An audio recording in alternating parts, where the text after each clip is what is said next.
doctors of Reddit. What was the most overdramatic or underdramatic patient you ever had? Story one, overdramatic.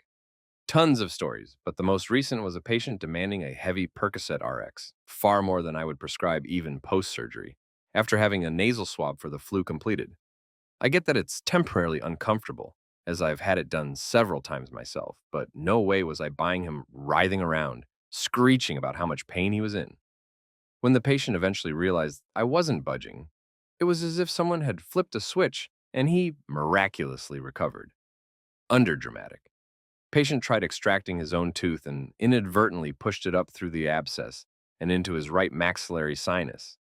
To my surprise, he adamantly declined even local anesthesia, no matter how much my staff was pleading with him. Patient autonomy is a gray area here in the US, given how insanely litigious everything is. So after receiving clearance or written consent to proceed with treatment, I figured he'd just have to learn the hard way. Instead of performing a lateral window root tip retrieval, I took a surgical suction tip, or curette, and removed all three fragments through the alveolar ridge, warning him several times beforehand that it would hurt like hell. The guy never even flinched. I was able to complete the procedure, debride the infection, and graft the floor of the sinus with membrane or sutures without incident. Go figure. Story 2. Farmers are notorious for being underdramatic. Had a farmer a while ago who was up a tree for some reason and fell out. As bad luck would have it, someone had left a dirty meat hook at the bottom in the tree and he landed on it, impaling his butt cheek. He proceeded to pull it out, finish what he was doing, drive himself home, and go to bed. The only reason he came to hospital was because his wife woke up to a bed full of blood and insisted he get that looked at. I have been doing genealogy research lately and discovered that over 8 generations of my family, all farmers, the men survived wars and epidemics fine, but kept getting destroyed before the age of 40 by tipped tractors, infected cuts or punctures, or falling off roofs. The women all lived to their 90s. Story 3, the underdramatic are more interesting. Mid-70s woman, generally healthy, presents to an outpatient neurology clinic with an altered gait. Ah, dragging feet more than usual, feels she's tripping when walking up steps. Family describes a tendency to repeat herself more often. Neurological examination normal, other than a slightly odd, slow, and dragging gait.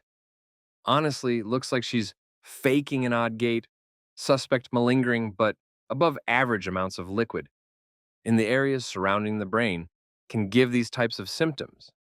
CT scanned the brain, almost half of her brain was smashed to the other side and filled up with water. Massive subarachnoid cyst, think intracranial water balloon, probably been growing for years. No other symptoms. She only came into our clinic since her daughters were worried about her memory. Making a full recovery by draining the fluid still makes me wonder how many people out there are walking around with half a squashed brain without knowing about it. Story 4, German paramedic here, had an alarm for a heart attack. So we drive out to the patient's address and are greeted by a middle-aged gentleman with a patient's chart and a suitcase. Of course, one would suspect a family member of a patient with known problems. But no, he said he is the patient. He is having a heart attack right now. His only symptoms were a slight itch on the spine. We were understandably annoyed and disbelieving. In the ambulance on the ECG, however, we got fast. That guy talking with my colleague while I fixed the meds had such a massive heart attack that it would end him in an hour or less. He was chill all the time, joking and telling stories, right up to the CPU. Story 5. So, I am one of 3 daughters of 2 general practitioners. I'm sure my parents are good doctors to other people, but when it came to us, they tended to tell us, you'll be fine. And that was that.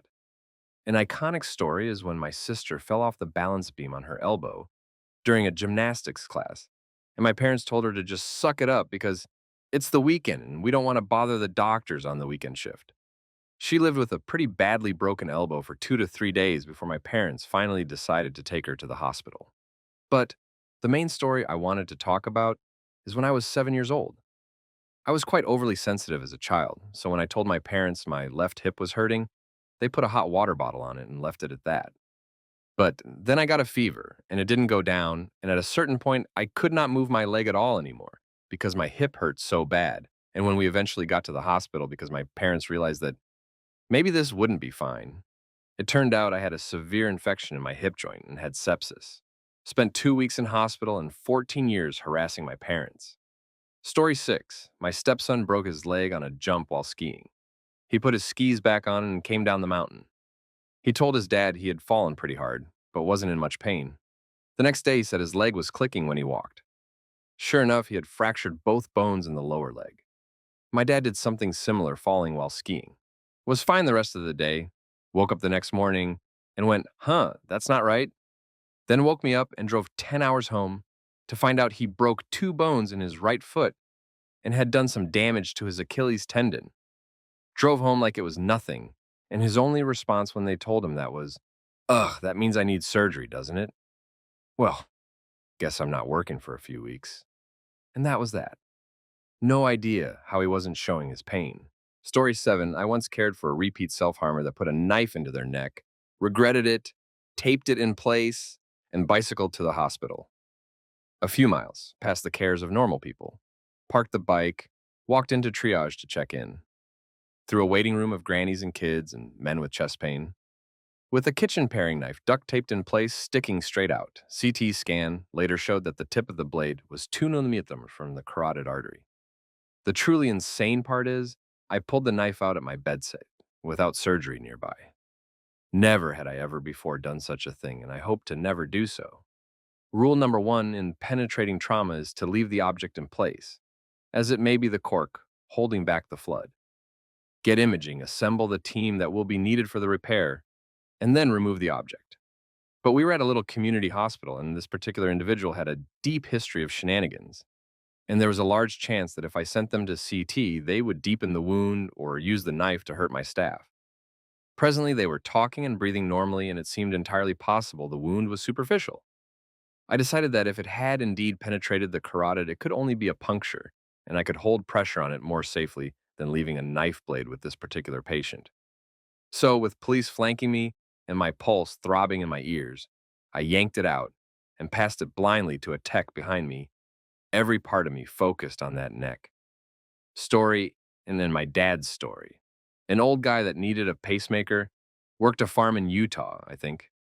He realized at some point that when he started having an episode, he could just grab the electric fence and it would stop. So this badass just ran fencing everywhere while he could on his property and grabbed the fence if he had an issue. Been doing this for months, if not years. Thanked my dad for putting in the device, saying how he can finally get out to areas of his property that he couldn't run fence to. Story 9. A 60 to 70-year-old lady arrives at trauma ER. She was being chased by a cow, running for her life, and fell off a 2-meter ledge.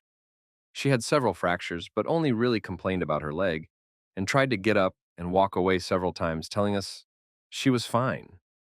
Initially, we thought she had some head trauma and was completely disoriented, but it turns out she was just that stubborn.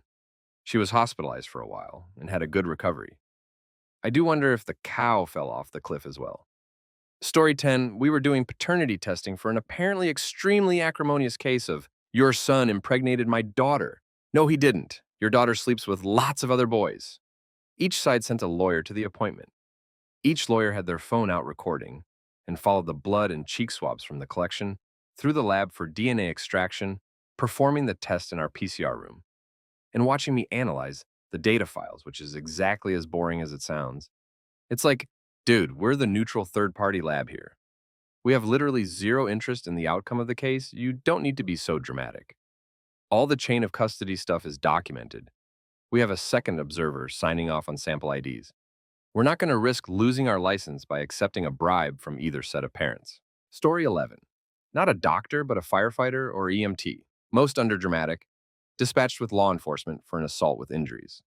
Got near the scene and was cleared by PD that the scene was safe while they were actively searching for the assailant and that our patient was sitting on the bench of the bus stop. Guy was about 30 years old with a decent laceration on his face, but nothing major, stating he was jumped by some guy in the bushes out of nowhere and had to fight him off.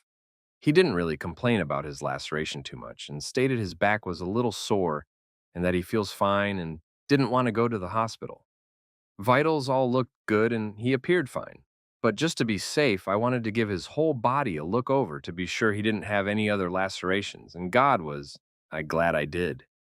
As I pulled this guy's large coat off, winter at night, I saw a knife protruding from his lower right back with a slow but steady stream of blood coming out. Guy was as shocked as I was. Story 12.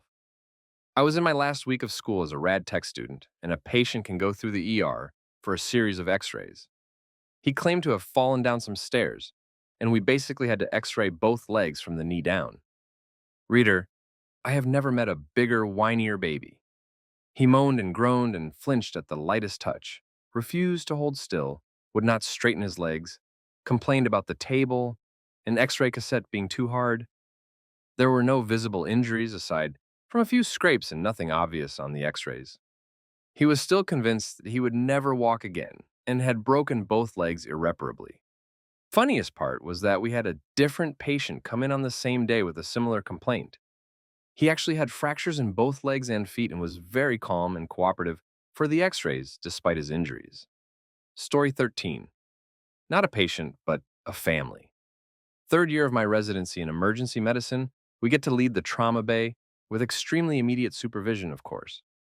Since we advanced in July, my first shift happened to fall on July 4th, a holiday well known in EDs everywhere for being a special mix of booze and fireworks. We got an alert that EMS was bringing a coding gunshot patient. Now, if a patient with penetrating trauma loses pulse before the hospital, the odds are dire. But it later turned out this patient had no vitals even on EMS arrival. They realistically died before the ambulance arrived. But the commotion on scene was such that EMS decided to extricate and transport rather than call it on scene. Patient arrives, clearly already having bled out. We went through the usual motions looking for anything fixable, and I called the code. Then I went to the family room to break the news. This is a skill that is carefully taught. Assemble the family, sit down, make introductions. Find out what they know, get a sense for how they speak so you can match them. Be empathetic but also very concrete. Answer questions. I had a grouping of 3 or 4 family members and I did all the things and it went okay. Then, over the next 15 minutes, another 20 family members trickled in, festooned in red, white, and blue, largely quite intoxicated, and they yelled the news to each other out of my control. And as each one joined the room, it got wilder. People not only cried, but they screamed. Soon, an auntie was vomiting in the corner. 2 small kids were ignored, wide-eyed off to one side. A grown-ass adult man actually lay on the floor and kicked himself around in circles like Homer Simpson. I've never seen anything else like it, before or since. Story 14. I'm a nurse, and we had a patient recently who was palliative, expected to die naturally. His body functions were only at about 10%. He isn't eating or drinking, and he isn't peeing or defecating anymore. He just laid in bed with his eyes closed, breathing. When people get to this point, usually the only care we provide is for comfort versus sparing life. So we don't give people food or water because they are usually unconscious and more likely to choke and be harmed. This patient's daughter was some big shot lawyer from the US, and when she saw that we were not feeding her dad, she started recording everything we did and said to her and then phoned the police. I remember a police officer coming to the unit asking to speak to me, the most responsible nurse at the time, and asking me why I was withholding food. I explained to the officer that I had physician orders to withhold food and that the patient was at a severe aspiration risk. The police officer was like, "Cool, case closed," and left. The daughter was unfortunately banned from the hospital premises by management for interfering with patient care. Story 15. Not a doctor, but an EMT. Had my fair share of overdramatics, though I would say most of them suffered from some sort of mental impairment or dementia. Most were manageable, but I do remember this one woman that we had to take to dialysis on a regular basis. It was always hell from the moment we walked into her nursing home room. "Who are you? What are you doing to me? Huh, help, I'm being kidnapped. They are going to abuse me," etc. I'm pretty patient. The first maybe 5 or so times we ran her, we were very slow and gentle with her. I would explain multiple times to her who we were, what we were doing, showed her our IDs, and so on. But the screaming and yelling and flailing would continue. One day we picked her up from the dialysis center, and they told us that she was absolutely not welcome back unless the nursing home started highly medicating her. See, not everyone that goes to dialysis is old and feeble. A lot of younger folks come in on their own power. And they told us that nearly a dozen clients had stopped coming in and switched centers due to her outbursts. In the USA, healthcare is a business. Most underdramatic was the gentleman that we were taking from an ER to a specialty trauma center. He had been in a bar and witnessed a bar fight. He tried to break it up. One of the guys smashed a beer bottle over his head. Story 16. As a med student, I was third row in helping to try to code a drying GI bleeder. People who have end-stage liver disease don't make clotting factors well and also have anatomical difficulty that leads to big, ropey, vulnerable blood vessels in the stomach that are at risk to bleed.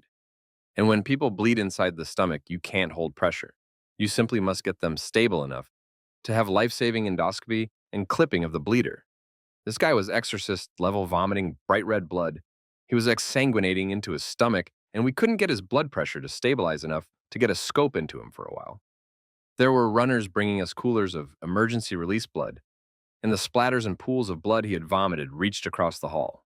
When we finally got him packed up to go to the endo suite, the family next door quietly apologized for taking our time for their chronic non-emergent issue, and could they go home now? Story 17. My wife is a dentist. Like most medical professionals, she has plenty of stories. This one is one of my favorites. Anyone who has treated kids knows that the parents can be worse to deal with than the patient. The clinic pediatrician was on vacay, and my wife was on call for emergencies that week. While we were eating dinner, my wife called in saying there was a young child, 6 or 7, that messed up her tooth when playing and was in severe pain. When my wife arrives, she finds that the child is pretty chill, but the mom was red in the face with anger. She yelled at my wife for taking so long. We live 5 minutes from them. While her baby is in so much pain. My wife glances at the adorable little girl who said hi, then smiles and waves at my wife. Then looks back at the mom who started yelling again. See, my baby is in so much pain. My wife calmly lets the mom know she is here now, and we'll take a look. I'll spare you all the long, tedious details and cut to the chase. The little girl just knocked out a baby tooth, and there was no actual damage anywhere else and wasn't in any pain. After my wife is done, she says to the little girl that she will be okay and that it wasn't anything major. The little girl was all happy and smiled and said, "Thank you." The mom then steps up and starts up with the shouting again, berating my wife for not doing enough. My wife was beyond frustrated with the mom's outburst by this point, but before she could say anything, a little voice spoke up. "Mommy, the nice lady says I will get a new tooth. We can go home now." It was obvious that this wasn't the first time the mother did stuff like this. The mom sputters and eventually relents. My wife does the usual spiel about taking pain meds as needed and to come back if the pain returns. The little girl turned around to say bye to my wife and left. My wife turned to her assistant and just sighed. The young assistant, who had been completely silent up to now, whispered, "Wow, that mom was annoying." Story 18. Guy I did construction with accidentally hit himself in the lower abdomen with a nail gun. Had fluid leaking out from around the nail.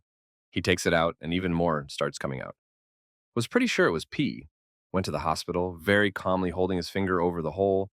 Told them he thought he might have punctured his bladder or something. The nurse said that wasn't very likely, so he took the finger off to show her the fluid leaking out. Once again, a solid stream of what was most likely actually urine came pouring out, much like he was peeing through a hole in his abdomen. She fainted. They had to do some minor surgery to close the hole. I would imagine he's someone's under dramatic patient story. Story 19 and 80. But I work as a PA in the ER. Farmer came in for bilateral hand injuries by a private vehicle. Hands were wrapped in towels. Calmly told us that he was helping to birth a calf by wrapping twine around the protruding legs and pulling. Mommy cow decided to take off, and the twine became tangled around his hands. He is covered in manure because the cow dragged him a bit face down. Unwrapped his hands, and he still has the twine embedded to the bone in 3 of his fingers. We unwrapped the twine, and there was nothing but bone still intact underneath. Still completely chill. Started on IV antibiotics and began to wash the wounds. This was the point where I called a hand surgeon and transferred him. Story 20. Overdramatic. I couldn't even begin to describe this. The percentage of the population who cannot cope with life is ridiculously high.